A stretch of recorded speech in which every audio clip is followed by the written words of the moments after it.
Tu bloques rien qu'à l'idée de parler seul dans un micro. Bonne nouvelle, t'as déjà un outil dans ton téléphone pour t'entraîner. Viens, je t'explique tout. Bienvenue dans Silence, sa podcast.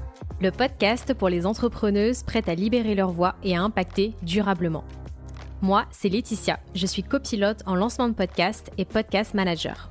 Ce podcast, je l'ai imaginé comme un vrai labo, pour documenter mon propre chemin de podcasteuse et surtout pour t'aider à lancer le tien. Ici, on parle création de podcast, mindset et prise de parole pour te faire passer de l'idée à l'action. Bonne écoute! Hello et bienvenue pour un nouvel épisode.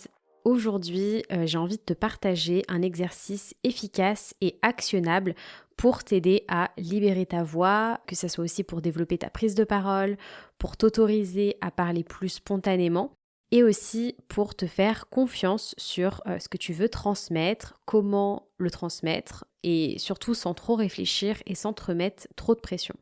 Parce que je me rends compte qu'une des peurs qui revient le plus souvent chez les entrepreneuses qui veulent lancer un podcast, c'est la peur de dire des conneries, de perdre ses mots ou encore d'avoir du mal à s'exprimer. Et c'est aussi mon cas, donc je les comprends complètement. Et aussi l'envie forcément que les épisodes de podcast soient agréables à écouter. Donc tu vas voir, c'est un exercice qui est rapide, gratuit et tu as juste besoin d'une application que tu as déjà dans ton téléphone et en plus, ça pourrait bien te faire un super souvenir de voyage. Ce que je te propose, c'est de t'entraîner à parler régulièrement avec ton dictaphone. Donc pour la petite histoire, c'est quelque chose que j'ai commencé à faire bien avant de lancer le podcast. Parfois quand j'allais me promener, ça m'arrivait de sortir mon dictaphone et d'enregistrer un vocal pour parler à voix haute. Et ça pouvait être juste de parler de comment je me sentais, de ce que je vivais. Parfois, c'était pour m'aider dans ma réflexion, pour prendre de la hauteur sur une situation, ou sinon, c'était juste pour libérer peut-être des choses que j'osais pas dire, certaines émotions, me plaindre, ou ce genre de choses. Et je trouve que le fait aussi de le faire en marchant et d'être en mouvement, ça m'aidait à être moins dans ma tête, à peut-être essayer de moins contrôler ce que je voulais dire, et du coup, laisser le flot de parole s'évacuer plus facilement, de manière du coup juste et vraiment spontanée. Et à première vue, vous allez peut-être me dire que ça revient au même que lorsque vous envoyez des vocaux de 3 minutes à vos meilleurs amis, mais je vous promets que l'exercice n'est pas du tout le même.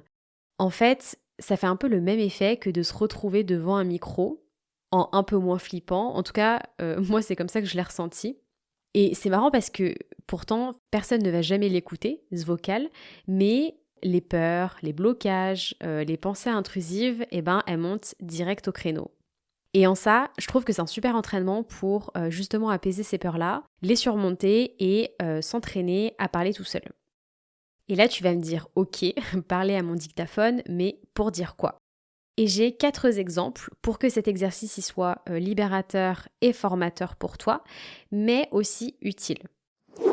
Donc premier exemple, là à l'heure où j'enregistre cet épisode, on est le 8 août, donc je vais donner un exemple de saison, mais je trouve que ça peut être un bon moyen de parler de tes vacances, là où tu es, ce que tu vois, ce que tu goûtes, ce que tu sens, ce que tu ressens. Ce qui est chouette, c'est que au passage, t'enregistres le bruit des vagues, le bruit des cigales, le bruit de tes pas.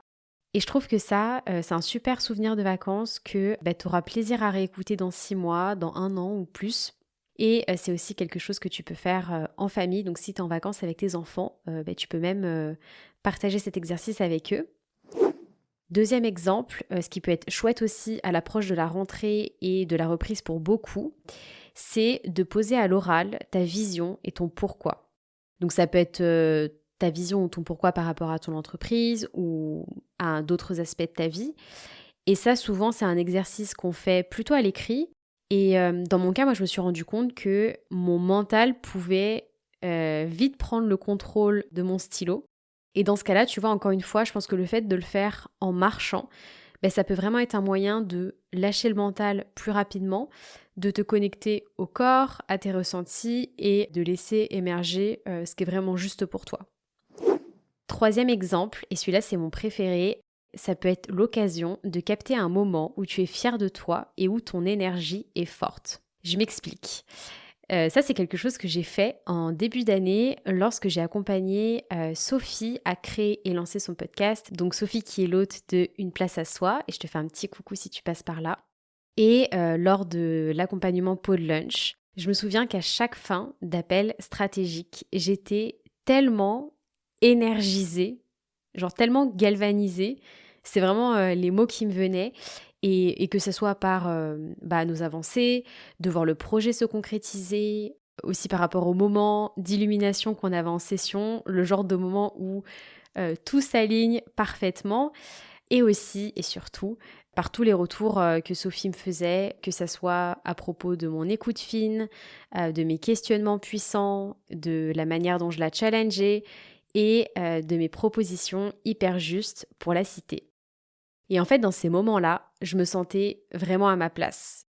Et je pense que tu vois de quoi je parle quand je parle de ce genre de moment, mais c'est vraiment le moment où tu te sens pleinement à ta place, que tu te sens doué dans ce que tu fais.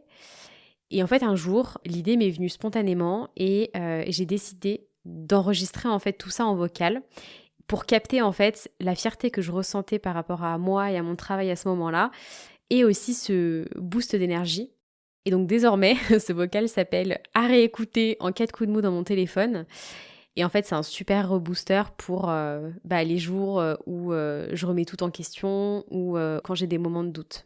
Donc, vraiment, la prochaine fois que tu te sentiras comme ça, regonflé à bloc après une session client ou une mission client, je te conseille d'y penser.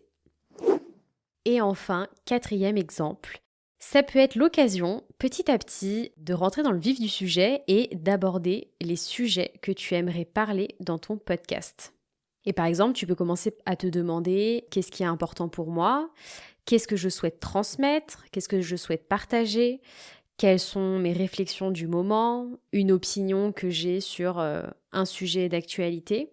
Et tu verras que de laisser ta pensée aller librement sur ces sujets-là, ça pourra te donner des idées d'épisodes et ça pourra même commencer à dessiner ta future ligne édito. Et d'ailleurs, tu peux démarrer par la question « Pourquoi je veux lancer ce podcast ?» et garder précieusement ce vocal pour le moment où tu te lanceras et les moments où tu rencontreras des petits coups de mou au moment du développement du projet. Donc voilà pour les 4 exemples. Je pense qu'il y aurait plein d'autres choses à faire, mais ça te donne déjà aussi quelques idées pour commencer à mettre en pratique. Mais l'exercice ne s'arrête pas là et la seconde étape, si on peut dire, ça va être de te réécouter. Alors j'avoue, c'est pas quelque chose que moi je fais beaucoup, même si vu que je monte pour l'instant mes propres épisodes de podcast, je suis forcée et ça me permet justement de faire ce travail-là avec ma voix, avec ma manière de m'exprimer et petit à petit de gagner confiance en moi. Et je pense que autant prendre la parole, parler, c'est une chose, mais se réécouter et quelque part se confronter vraiment à sa voix et à ses prises de parole, ça permet aussi vraiment de prendre du recul sur à quoi ressemblent vraiment nos prises de parole versus les scénarios qu'on peut s'imaginer dans nos têtes. Donc voilà, je sais que c'est quelque chose que souvent on déteste faire. Je pense qu'il y a vraiment peu de personnes qui aiment vraiment leur voix. Mais je vois vraiment 3 bénéfices. Déjà, le premier, c'est que ça va te permettre de réécouter et revivre des moments forts et peut-être certaines émotions qui vont te faire du bien. Parce qu'au final, quand on y pense, la démarche, en fait, c'est un peu comme avoir un journal intime audio. Deuxième bénéfice, ça va te permettre de te rendre compte que oui, tu as des choses intéressantes à dire. Donc comme je le disais juste avant, en fait, cette prise de hauteur. Et te rendre compte que non, la manière dont tu les racontes n'est pas horrible à écouter. Et que dans tous les cas, la prise de parole, c'est une compétence qui se développe. Et c'est quelque chose dont j'aimerais de plus en plus parler aussi sur le podcast au fur et à mesure que moi je vais l'expérimenter. Et donc voilà, en fait, plus tu t'entraîneras à parler et plus ça sera fluide. Et 3e bénéfice, ça va te permettre de te familiariser et surtout de t'habituer à ta manière de t'exprimer, à ton ton de voix, à tes respirations, à tes silences, pour surtout ne pas les voir comme des aspérités à couper au montage, au risque sinon d'y passer 3 heures à chaque épisode. Et là, crois-moi, c'est l'expérience qui parle. Alors mon action pour toi aujourd'hui, c'est de choisir un des 4 exemples de la liste que je t'ai partagée dans cet épisode, d'ouvrir ton dictaphone et d'enregistrer un premier vocal. Si tu testes l'exercice, viens me le partager et me raconter ça en DM. Et si l'épisode t'a plu, pense à me laisser un petit mot sur Apple Podcast, ça m'aide énormément. Pour le faire, c'est super simple. Si tu écoutes le podcast sur Apple Podcast, quand tu es sur la page du podcast, tu as juste à slide vers le bas et tu cliques sur Rédiger un avis qui apparaît en violet dans la partie Notes et avis. Je te remercie pour ton écoute, on se retrouve mercredi dans 2 semaines pour un épisode Open Mic dans lequel je vais laisser le micro à une experte en prise de parole et qui va justement rentrer en profondeur sur le sujet de la peur de perdre ses mots au micro, d'avoir du mal à les trouver ou encore de ne pas réussir à bien s'exprimer. En attendant de te lire, je te souhaite un beau mois d'août, profite bien, peu importe ce que tu as prévu.